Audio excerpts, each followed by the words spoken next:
कल आप निफ्टी में कहां पे पैसा बना सकते हैं, सारे लेवल्स में आपको बताने वाला हूं। तो चलिए वीडियो को स्टार्ट करते हैं। दो लेवल्स मार्क कीजिए। पहले आज का लो 24,135 और ऊपर की साइड अप्रोक्सीमेटली 24,200 के आसपास। तो मैं इसको 24,200 कर देता हूं। अब इन दोनों लेवल्स को ट्रेड कैसे करना है पहले इसको समझते हैं, फिर मैं बाकी सारे लेवल्स आपको बताऊंगा, स्टॉक्स भी बताऊंगा। अब आप देखिए, मैं पीसीआर चेक करूंगा तो आज का पीसीआर है 0.88। अब इसको कंपेयर करेंगे कल के पीसीआर से। तो कल का पीसीआर था 1.09।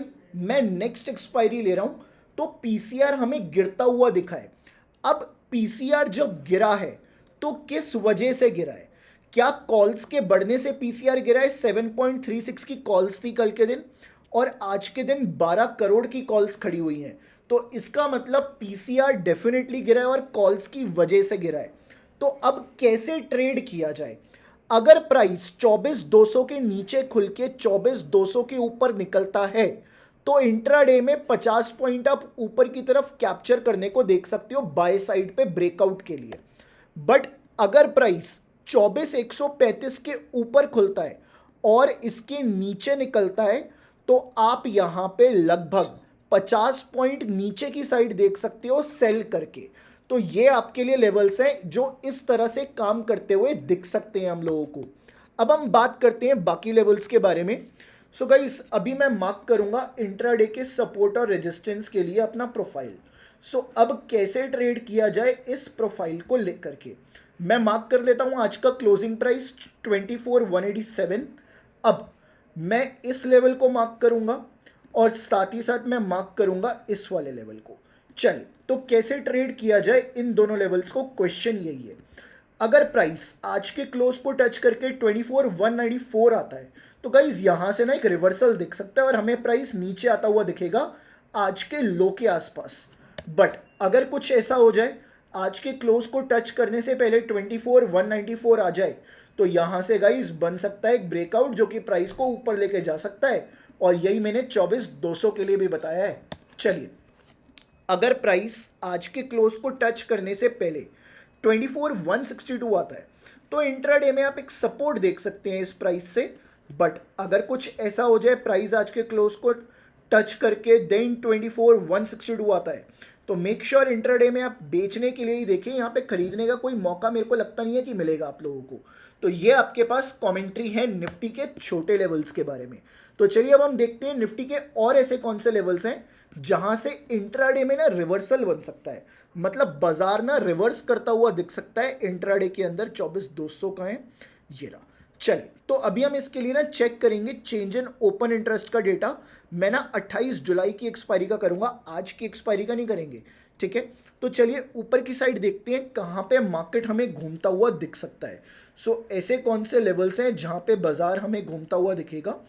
तो लगभग 350 से 400 ऊपर की साइड एक पहला लेवल है 24,350 से लेके 24,400, जहां से बाजार को ना रेजिस्टेंस मिल सकता है पहला। तो 24,350 से लेके 24,400, ठीक है। और ऐसे कौन से लेवल्स हैं नीचे की साइड? नीचे मेरे को 135 के नीचे देखना है तो मतलब 100 रुपये से देखूंगा। यहाँ से मैं देखना स्टार्ट कर सकता हूँ। सो मेरे पास नीचे ऐसे कौन से लेवल्स हैं जो कि बाजार को बचाने के लिए आ सकते हैं? सो 23,750, 700, ओके। 23,750, 700, ओके। तो 23,750 और 700 थोड़ा सा नीचे शिफ्ट हो गया है। कल कहीं ना कहीं 800 के आसपास आ रहा था बट आज सपोर्ट्स ना नीचे शिफ्ट हुए हैं। तो 750 से लेके 700 के बीच में हमें बाजार एक बचता हुआ दिख सकता है अगर कल बाजार गिरता हुआ दिखे हमें। तो कैसे ट्रेड करेंगे इन दोनों लेवल्स को? अगर प्राइस इसके नीचे खुल के यहाँ पे आता है तो यहाँ पे ना हम लोग 50 पॉइंट के लिए बेचने को देख सकते हैं। बट अगर बाजार इसके ऊपर खुल के यहाँ पे आता है तो बाजार को हम लोग 50 पॉइंट ऊपर की तरफ खरीदने को देख सकते हैं। तो ये बार बार ना बाजार को बचा सकते हैं लेवल्स। चलिए, अब हम बात करते हैं निफ्टी के मेक और ब्रेक लेवल के बारे में। एक ऐसा लेवल है जिसपे निफ्टी बन भी सकती है, बिगड़ भी सकती है। तो वो कौन सा लेवल है, उस लेवल के बारे में बात कर लेते हैं गाइस। वो निकल के आ रहा है हमारा अप्रोक्सीमेटली 24,185 के आसपास। अब क्वेश्चन ये है कि इस लेवल को ट्रेड कैसे किया जाएगा इस, ठीक है, क्वेश्चन यही है ना कि इस लेवल को ट्रेड करेंगे कैसे आखिरकार। चलिए, सो गाइस मैंने ऊपर की साइड एक लेवल मार्क किया है 24,197, या आप इसको 24,200 भी मान ही सकते हैं क्योंकि अप्रॉक्सीमेटली हम लोग वही लेके चल रहे हैं। अगर प्राइस ये वाला हाई तोड़ने से पहले, ठीक है, ये वाला हाई तोड़ने से पहले 24,185 के नीचे निकले तो यहाँ से ना गाइस सीधा सीधा बेचने के लिए देखा जाए 50 पॉइंट आपको नीचे की तरफ बहुत ईजिली मिल सकते हैं। बट अगर कुछ ऐसा हो जाए प्राइस पहले ये वाला लेवल निकाले फिर 24,185 आता है तो गाइज यहाँ से बाय ऑन डिप्स की अपॉर्चुनिटी बना सकते हैं और ऊपर की तरफ बाजार को देखा जा सकता है। सो ये आपके लिए इंपॉर्टेंट लेवल है, इसको समझ के रखना। चलिए अब हम लोग बात करते हैं ऐसे स्टॉक्स के बारे में जिसके ऊपर हमें कल फोकस करना चाहिए और हमें एक्शन बनता हुआ दिख सकता है। गाइस कल्याण ज्वेलर्स काफ़ी टाइम से हमारे रडार के ऊपर है और काफ़ी टाइम से हमारे वॉच लिस्ट में चला ही जा रहा है।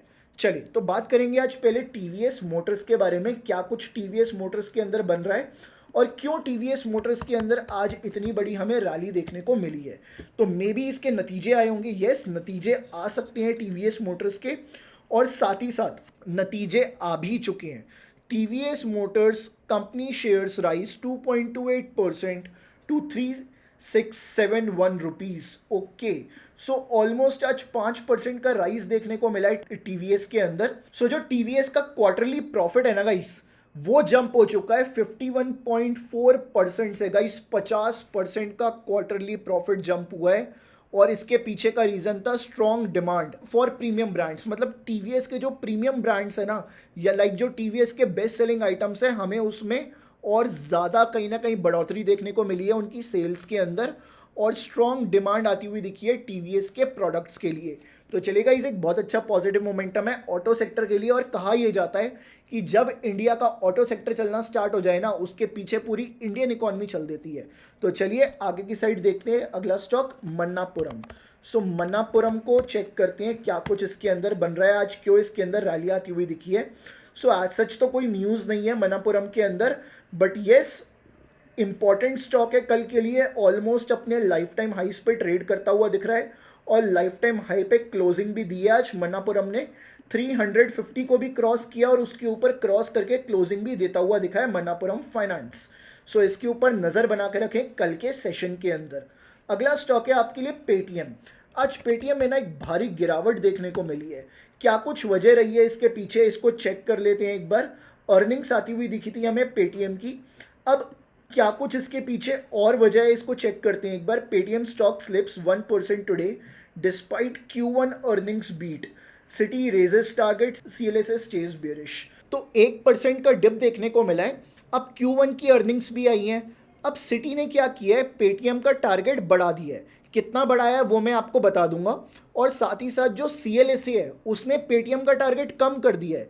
सो हमें पेटीएम के अंदर काफ़ी कुछ चलता हुआ दिख रहा है। अगर मैं बात करूं क्या कुछ टारगेट्स आते हुए दिख रहे हैं रिसेंटली, तो एज सच कोई टारगेट्स मेरे को दिख नहीं रहे यहाँ पे। बट येस अभी आपको इन दोनों की रिपोर्ट के ऊपर आपको अपनी नज़र बना के रखनी है। 8 मई को मोतीलाल ओसवाल ने 1300 का टारगेट दिया था, बट एज सच उसके बाद मेरे को कोई टारगेट दिख नहीं रहा है। बट येस इन दोनों के टारगेट्स के ऊपर, CLSA और सिटी के टारगेट के ऊपर आप लोग नज़र बना के रखेंगे। मोतीलाल ओसवाल का 1300 का टारगेट तो अचीव होता हुआ हम लोगों को दिखाए। अगला स्टॉक है NHPC। सो NHPC के अंदर क्या कुछ बन सकता है कल, क्या कुछ न्यूज़ आ रही है NHPC के अंदर, चेक करते हैं इसको एक बार। At least 15 Indian workers trapped after tunnel blast kills 10। Basically NHPC का एक सिक्किम हाइड्रो पावर प्रोजेक्ट चल रहा था और मेरी यही दुआ है कि जो वहाँ पे अभी वर्कर्स फंसे हुए हैं उनको जल्दी से रेस्क्यू कर लिया जाए, और जो अभी 9 वर्कर्स की डेथ हो चुकी है उनके लिए भावपूर्ण श्रद्धांजलि है हमारी तरफ से। सो गाइस आप उनके लिए प्रे कीजिए, उनकी फैमिलीज़ के लिए प्रे कीजिए, और जो इस कहीं ना कहीं प्रोजेक्ट की कैजुअलिटी हुए हैं उनके लिए भी आप लोग प्रे कीजिए। चलिए गाइस इसी के साथ हम लोग अपनी वीडियो को एंड करते हैं। NHPC के ऊपर कल आप लोग नज़र बना के ज़रूर रखना, बिकॉज इसके अंदर काफ़ी सारी न्यूज़ आपको आती हुई दिख सकती है। मिलता हूँ मैं आपसे कल के वीडियो के अंदर। टिल देन अपना ध्यान रखें, चैनल को सब्सक्राइब कर लें, और अगर ऑफिस टूर चाहिए, व्लॉग चाहिए कि एक ट्रेडर की लाइफ का दिन कैसा रहता है, तो जल्दी से कमेंट कर दो, आपके लिए डेफिनेटली वीडियो आ जाएगी।